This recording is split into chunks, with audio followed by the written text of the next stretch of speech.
तो जैसा कि आप जानते हैं कि हमने पिछले लेक्चर्स में क्यूब रूट ऑफ यूनिटी पे बात की, उसके हमने जो रूट्स थे वो फाइंड आउट कर लिए, आप यहाँ पे देख सकते हैं स्क्रीन पे।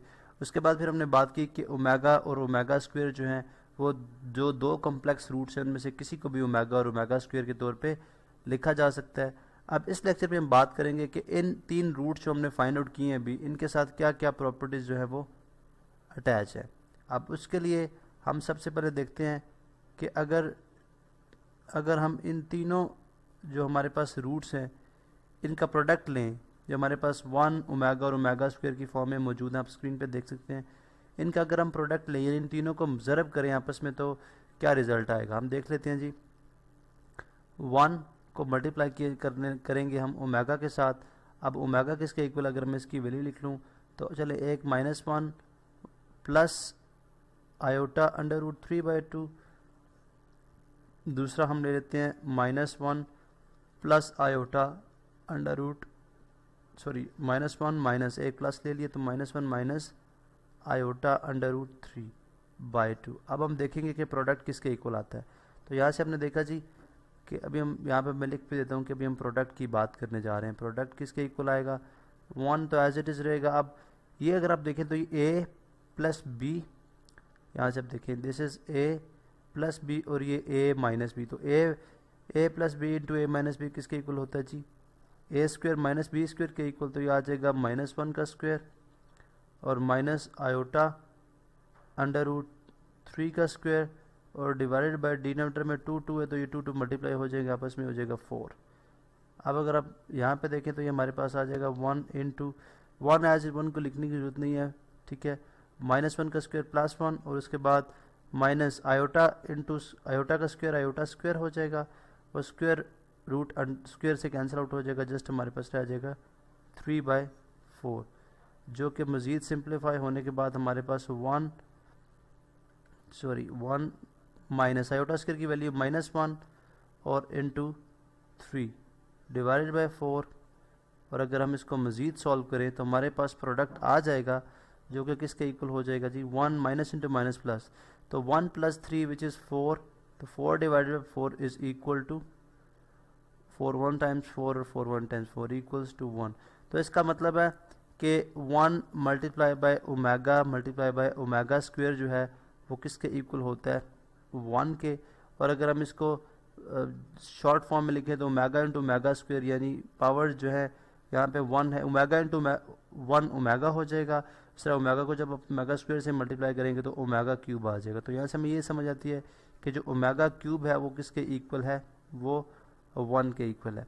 अभी अब मज़ीद अगर कोई इसकी प्रॉपर्टीज़ नेक्स्ट अगर हम इस पर बात करें तो यहाँ से हमें कुछ जो हम फार्मूला डिराइव कर सकते हैं, ठीक है, क्यूब रूट्स के हवाले से। तो वो क्या हो सकते हैं कि हम यूँ कह सकते हैं जी कि omega into omega square is equal to 1 है। तो इसका मतलब है कि ओमेगा किसके इक्वल हो जाएगा, 1/ओमेगा स्क्वायर के। और अगर मैं दूसरे सेंस में लिखूं तो ओमेगा स्क्वायर जो है वो किसके इक्वल हो जाएगा, 1/ओमेगा के।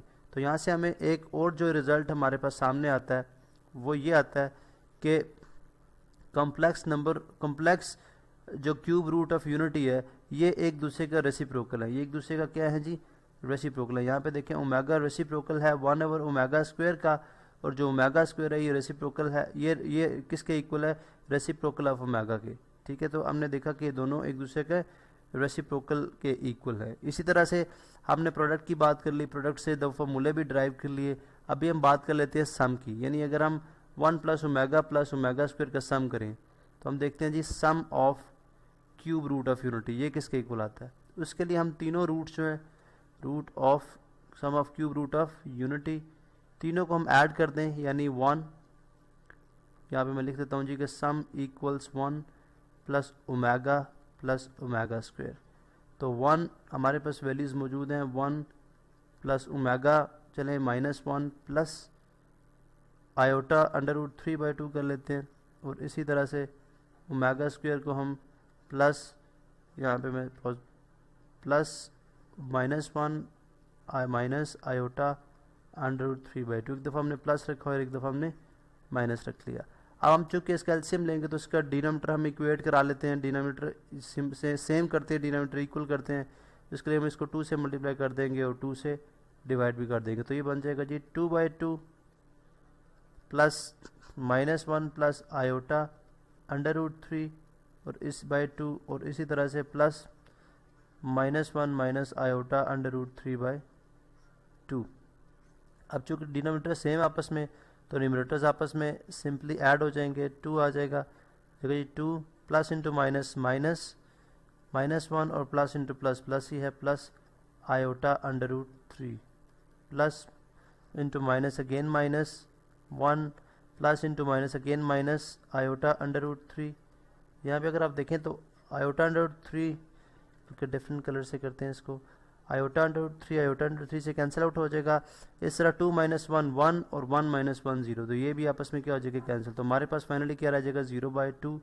तो 0/2 एनी नंबर, किसी भी नंबर को जब हम 0 से डिवाइड, किसी भी नंबर से जब हम 0 डिवाइड करते हैं तो हमारे पास आंसर क्या आता है 0। तो इसका मतलब है sum of cube root of unity किसके इक्वल आ गया, 0 के इक्वल आ गया।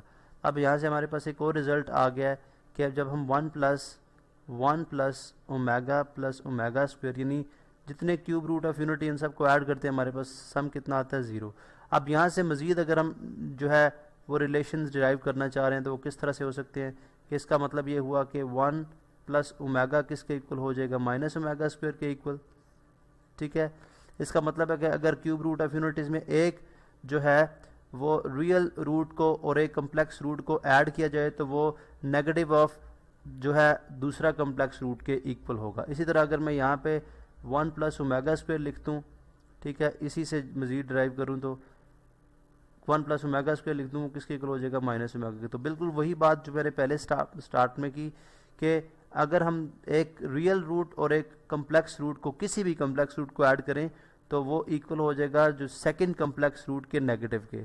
तो ये देखा आपने कि कुछ हमने लाइक प्रॉपर्टीज़ जो हमने ऐड की, तमाम क्यूब रूट्स को ऐड किया, फिर तमाम क्यूब रूट्स को मल्टीप्लाई किया और हमारे पास मुख्तलिफ तरह की जो है वो प्रॉपर्टीज सामने आई हैं जो कि हम क्वेश्चंस को हल करने के लिए इस्तेमाल करेंगे।